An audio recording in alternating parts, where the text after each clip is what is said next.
has been a great journey for me to write this book. I never fancied myself to be an author, writer, and the best I can do is probably hammer out 2-3 pages from my laptop. So in October of last year, I felt the Lord speaking to me and saying that, Paul, I wanted to write. My wife had been telling me to write for many years. A couple of friends too, that Paul, you need to write because you've had so many experiences. You've served the Lord for many years.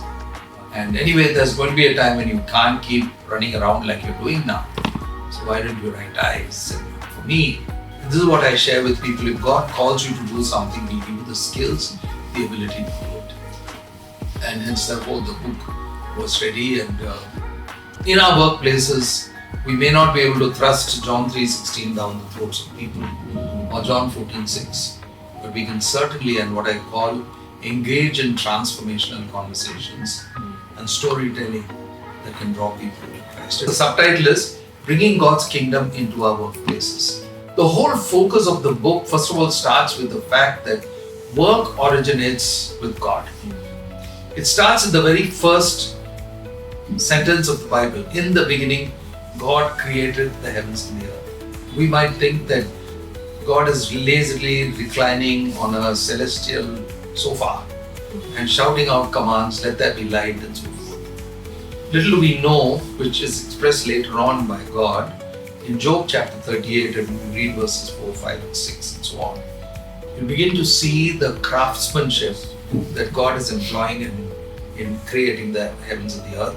When He thunders at Job and says, where were you when I laid the foundations of the earth? And then goes on to say, where were you when I laid the dimensions and the cornerstone and all those kinds. So you see almost like a civil engineer, construction engineer at work. And that kind of a mandate is given in Genesis 1, 26, 27, 28.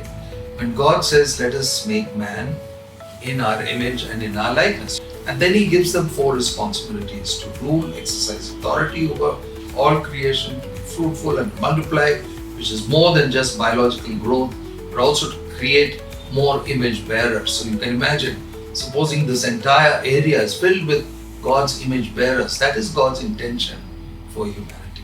The second is to be fruitful and multiply the gifts that God has given you, which reside in you. Perhaps you're not aware. I was not aware that I could write, but God revealed that to me at the moment, and therefore I wrote. I had no excuse.